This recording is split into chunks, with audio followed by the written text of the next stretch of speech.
Now, this is essentially where you are switching your fingers over. So as you pluck a string, you are dampening the string that is ringing with another finger. So you're switching your fingers, you're plucking and dampening at the same time.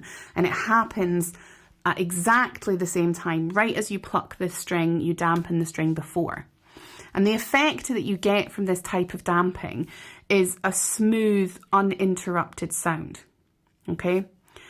But you also don't get any bleeding notes. In other words, you don't get the kind of mishmash of the note that has come before bleeding into your new note. So you get a very clean sound and a very precise sound without any stop in the sound. Because if you employ flat hand damping, you're stopping the sound and then plucking the note.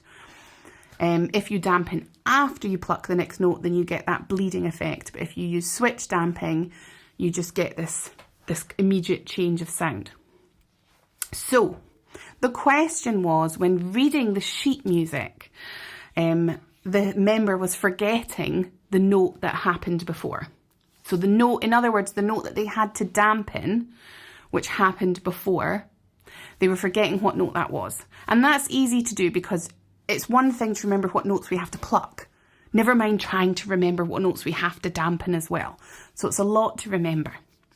Now, there was 2 bits of advice that I gave for this particular problem. And the first was, instead of thinking about the bass notes as individual notes, think about a few bars as a shape. So in this situation, because we're employing switch damping, we're not placing shapes because you're essentially switching off a string that's vibrating and switching on a new string. And for that reason, we're not placing shapes. But if you, instead of thinking about it as individual notes, if you can think about each phrase as a shape. So in other words, the first 4 bars in Neil Gau's Lament is a D triad to a G. Even though you're not placing the D triad, think about the shape as a D triad, and that will help to remind you of the note before. Now, that's a very practical answer, and that's a very kind of quick fix answer as well, because you can very quickly look at the music, see that there's a shape, the D triad to the G, and then start to remember it in shapes. Now, the reason that I want to talk a bit more about this, the answer here, is because this advice can apply in lots of different situations, and you guys will have heard me talk so many times about shapes.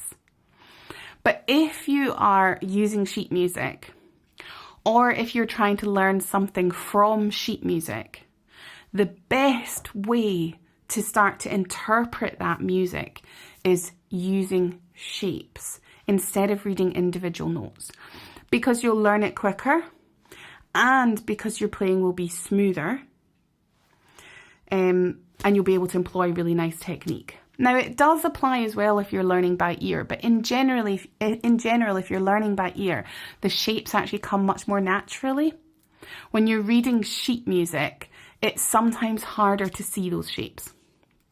Okay, so I just wanted to mention that if you can start to get into the habit of recognizing shapes in your sheet music, whether it's because of this damping issue, or if it's, you're just sight reading or whatever you're using the sheet music for, really start to recognize shapes.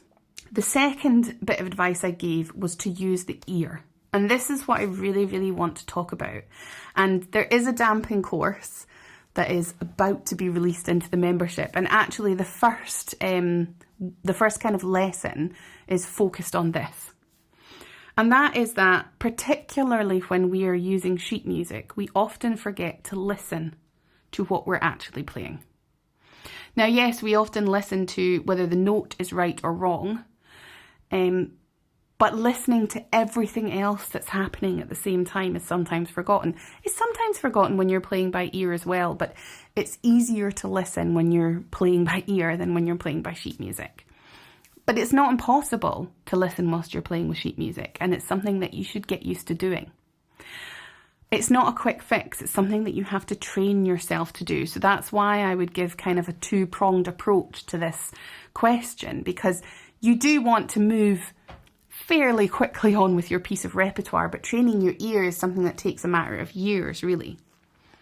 So when you are listening for damping, you really are listening to what is happening that I don't want to hear right now.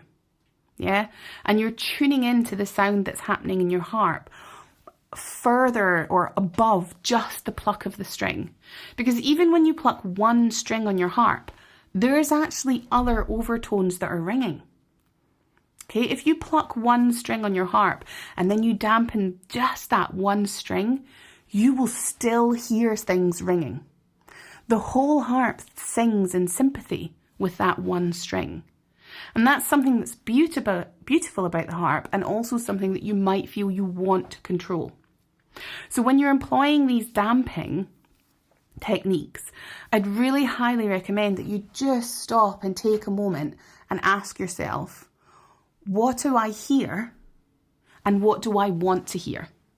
Okay? Because in truth, the way that I teach Neil Gau's Lament, and I try to say this throughout all the lessons, I try to say, this is how it's sounding on my harp, this is what my ears are hearing, this is what I want to do about the damping. But in truth, every harp is different. And every harp needs a different amount of control with regards to the damping. And every person needs a different amount of control with regards to the damping. And every person will have a different opinion on how they want their music to come across. You might want it very, very clean. Or you might want it very clean in a certain situation, and then you might want a bit of bleeding notes and a bit of, crunchiness in another situation. But what's really important is that you start to listen to what's going on and ask yourself, what do I actually want to remove from the sound that's happening, or what do I want to add in, etc., etc. And so in this specific example of the D triad that we're damping, when you pluck the D, then play your harmonic, and you move to pluck the F and damp the D, you should be able to hear the D ringing above everything else on your harp. Yes, there's going to be other overtones ringing because you'll have played some melody and you'll have played a harmonic, but you should be able to still hear that D bass ringing. And so start to pluck the string, play the bit of right hand, and before you employ the switch damping, even if you know what string you're meant to be damping, see if you can sing the sound that you're hearing. See if you can sing the main tone that you're hearing in that moment. And then ask yourself, what note is that?